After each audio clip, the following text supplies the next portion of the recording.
My doctorate is in educational leadership for social justice.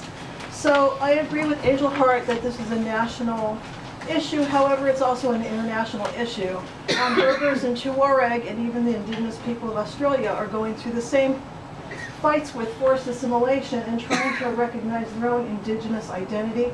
I am an Iroquois. I'm a Seneca Iroquois, which in New York we call the Haudenosaunee. I am a PTSD survivor because both of my parents are Holocaust survivors. My mother came from Holland when the Germans took over Holland in one day. My father was chased through forced relocation to Utah, where he took on a job with the Army Air Force and never told anyone he was indigenous, because if he had, he would have been unemployable. The scalps that were cut off Native Americans for bounty fees constitute the expression Redskins because of the blood dripping over the heads. You have to understand a little bit about the history and the difference between Hollywood Indians and what we're looking at today. I'm an Indian, and everybody needs to go look.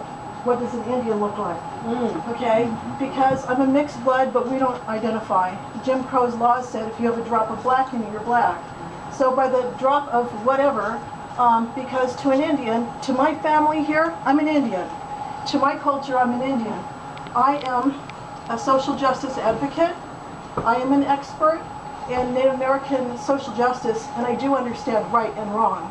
And I understand that when someone says, don't do this, you're hurting me, as educators, as visionaries, as community leaders, we have an obligation to help those people who are suffering by not hurting them intentionally when they tell you it's hurting them. There was a time when Black Sambo was a really beautiful ornament at a restaurant, and there was a time when people decided that was really racist and that beautiful artwork had to go. These things have come to a time now where we understand they need to go.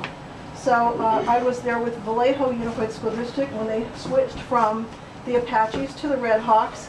It was absolutely painless. They designed their new logos. They moved on. I didn't see anyone really making a fuss about it. It was a very smooth transition, and I think it can be for you also.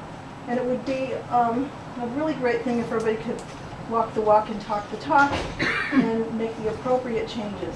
Okay, and thank you very much. Thank you.